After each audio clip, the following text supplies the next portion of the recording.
राज्य समंत की विश्वकर्मा बस बॉडी एसोसिएशन नाथ द्वारा उच्च स्तरीय संगठन के आह्वान पर अपनी मांगों को लेकर आज जिला कलेक्ट्रेट पर प्रदर्शन कर कलेक्टर को 7 सूत्री मांगों को लेकर ज्ञापन सौंपा। ज्ञापन के माध्यम से बस बॉडी एसोसिएशन ने मांग की है कि परिवहन मंत्रालय के द्वारा जिस तरीके से अचानक बस बॉडी निर्माण पर रोक लगा दी गई, जिसके बाद इससे जुड़े लोगों पर रोजी रोटी का संकट मंडराने लगा। ऐसे में सरकार इसको लेकर समाधान निकाले और राहत प्रदान करे। यदि सरकार 10 दिनों के अंदर कोई समाधान नहीं तलाशती तो देश भर में इस बॉडी कारखाना मालिक, कारीगर, ठेकेदार सहित इससे जुड़े सभी लोग धरना प्रदर्शन करेंगे। क्या नाम है आपका? लक्ष्मीलाल सुतार।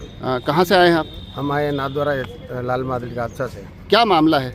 मामला हमारे जो विगत कई वर्षों से बस बॉडी का निर्माण काम चल रहा था और हज़ारों सालों से हम ये काम करते आए हैं, कर रहे हैं। और जहाँ तक हमारी ये जानकारी है, हम बेहतरीन क्वालिटी की गाड़ी है जो कि राजस्थान की गाड़ी है, ऑल ओवर इंडिया के अंदर फेमस है।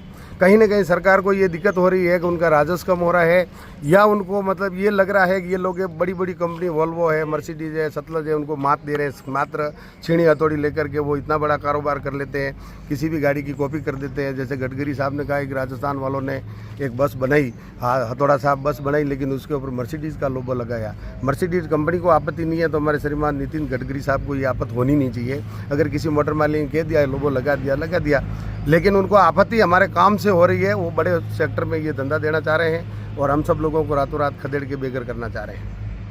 लगभग कितने लोग, अगर नाथद्वारा क्षेत्र की बात की जाए, नाथद्वारा क्षेत्र में अनुमानित अभी कम से कम व्यापारी और इसमें कारीगर, मजदूर वगैरह सबको जोड़ते हैं तो कम से कम 25 से 30 लाख लोग यहाँ बेरोजगार हो रहे हैं।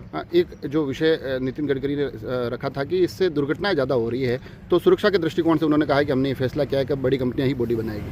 नहीं तो दुर्घटना है साहब, हमारे द्वारा बनाई हुई बस में अंदर कोई घटना पहली बार हुई है, वो भी यूरो 6 गाड़ी लॉन्च होने के बाद हुई है, जिसमें कि जटिल प्रकार की वायरिंगें हैं, कई सेफ्टी नॉर्म्स उन्होंने दिए हैं जो कि प्रॉपर नहीं है।